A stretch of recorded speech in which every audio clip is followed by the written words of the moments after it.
Shalom Bapak Ibu Saudara-saudari, kembali lagi kita dalam Renungan Malam di Resort GKI Sampit, edisi hari Sabtu 14 Oktober 2023. Di sini saya yang akan menyampaikan renungan malam bagi kita pada malam hari ini.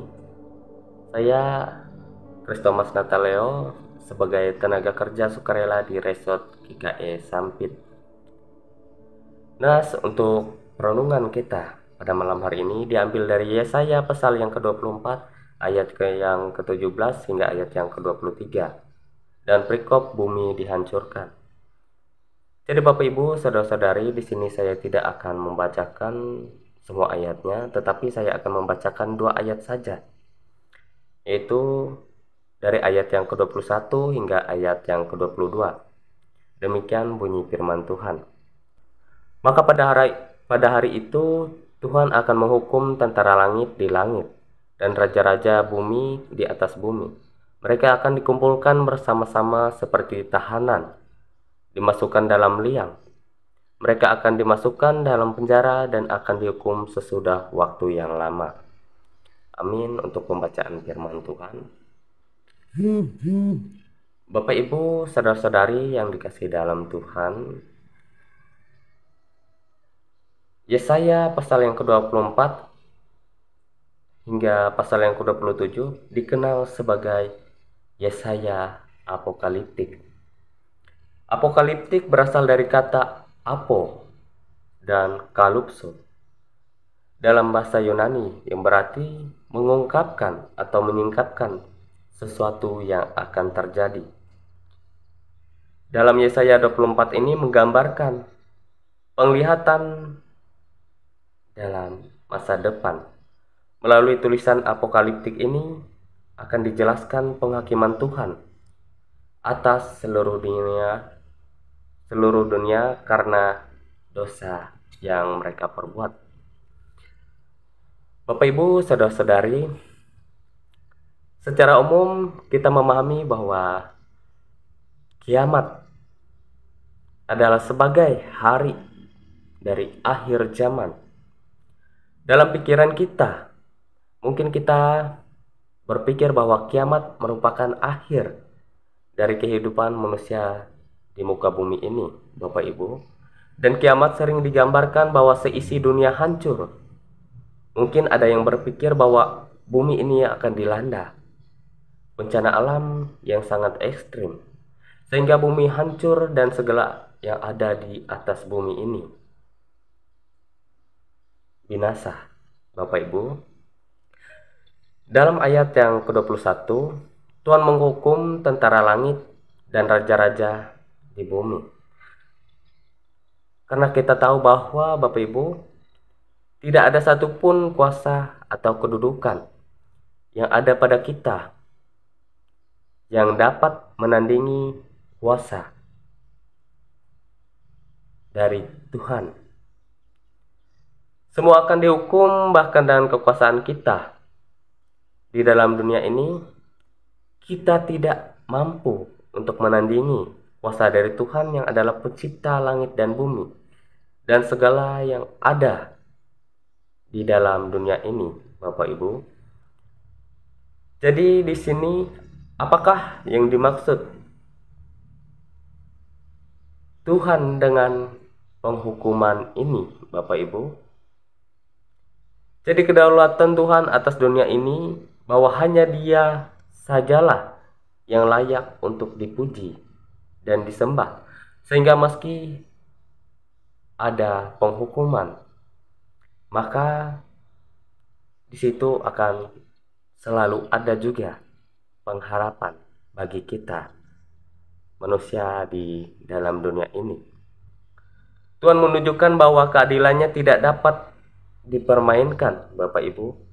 Karenanya panggilan pertobatan di sini menjadi pesan penting yang disampaikan Tuhan melalui Yesaya, melalui pengorbanan Yesus di atas kayu salib dan kemenangannya atas maut. Yesus menjadi raja di atas segala raja, Bapak Ibu saudara-saudari. Jadi hukum Tuhan memiliki tujuan agar umat Israel menyadari bahwa Tuhan semesta alam adalah Raja di atas segala raja. Dialah Raja bagi seluruh umat manusia di muka bumi ini. Dia berkuasa atas segala segenap ciptaannya dari awal penciptaan hingga hari penghakiman itu tiba. Bapak Ibu, sebagai umat Tuhan hendaklah kita jangan ragu atas kuasa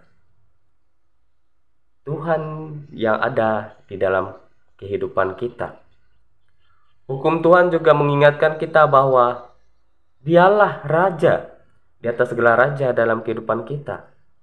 Tuhan memiliki hak yang mutlak terhadap hidup kita. Jangan biarkan kuasa, jangan biarkan ambisi, jangan biarkan materi maupun pribadi tertentu yang dapat mengendalikan kita dan menguasai kita di dalam kehidupan kita, di dalam hidup ini. Bapak Ibu, kita yang sebagai seorang Kristen hendaklah hidup dalam pertolongan Tuhan sajalah. Segala sesuatu yang kita lakukan, yang kita kerjakan di dalam hidup ini, hendaknya dapat sesuai dengan apa yang Tuhan inginkan dalam hidup kita, Bapak Ibu. Jadi melalui Yesaya pasal yang ke-24 ini, Tuhan yang adalah Raja di atas segala raja menginginkan kita umatnya dapat hidup dalam pertobatan saja.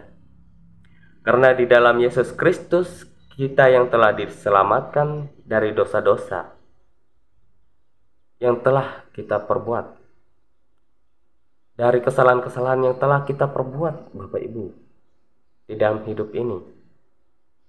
Semua itu ditebus melalui darah anaknya, yaitu Yesus Kristus, yang adalah Tuhan dan Juru Selamat kita di dalam kehidupan ini. Maka dari itu Bapak Ibu, kita harusnya hidup sesuai seperti apa yang Tuhan harapkan di dalam kehidupan kita. Hendaklah kita menaati segala hukum-hukum yang telah Tuhan tetapkan. Hendaklah kita menaati segala firman-firman dan menerapkannya di dalam kehidupan kita. Amin untuk firman Tuhan. Mari kita bersatu hati dalam doa, kita berdoa. Puji dan syukur kami panjatkan kepada hadirat-Mu ya Tuhan, atas segala kemurahan, atas segala berkat penyertaan yang Engkau berikan di hidup kami, sehingga kami dapat melakukan segala aktivitas, rutinitas, dan segala pekerjaan kami di dalam hidup ini. Dan semuanya itu dapat berjalan baik, karena semua itu ada dalam tuntunan Tuhan, ada dalam tangan pengasihan Tuhan di dalam kehidupan kami. Kami juga bersyukur Tuhan, kami dapat mendengarkan sebagian dari firman-Mu. Kiranya melalui firman-Mu ini kami dapat belajar bahwa hendaklah kami sebagai anak-anak-Mu dapat menaati segala hukum-hukum yang telah ditetapkan Tuhan di dalam kehidupan kami. Kiranya kami dapat belajar melalui segala firman-firman Tuhan dan dapat menerapkannya di dalam kehidupan kami. Kami selalu mengucap syukur ya Tuhan atas segala apapun yang kami dapatkan di dalam kehidupan ini, karena kami tahu semua itu datang dari pertolongan dan kemurahan Tuhan sajalah di dalam kehidupan kami.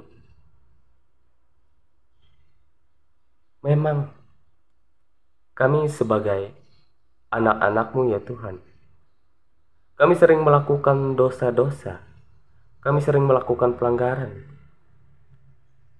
Tetapi kiranya apapun yang kami lakukan, apapun yang kami kerjakan di dalam hidup ini, semua itu dapat berjalan dengan baik sesuai dan seturut kehendak-Mu ya Tuhan. Dan kiranya Tuhan selalu menuntun kami. Kiranya Tuhan selalu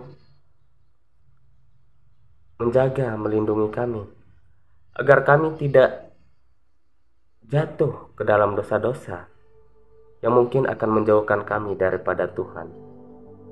Kiranya kami selalu berpegang teguh dengan segala hukum-hukum yang Tuhan tetapkan. Kami dapat berpegang teguh dari firman-firman Tuhan yang dapat kami dengarkan bersama-sama.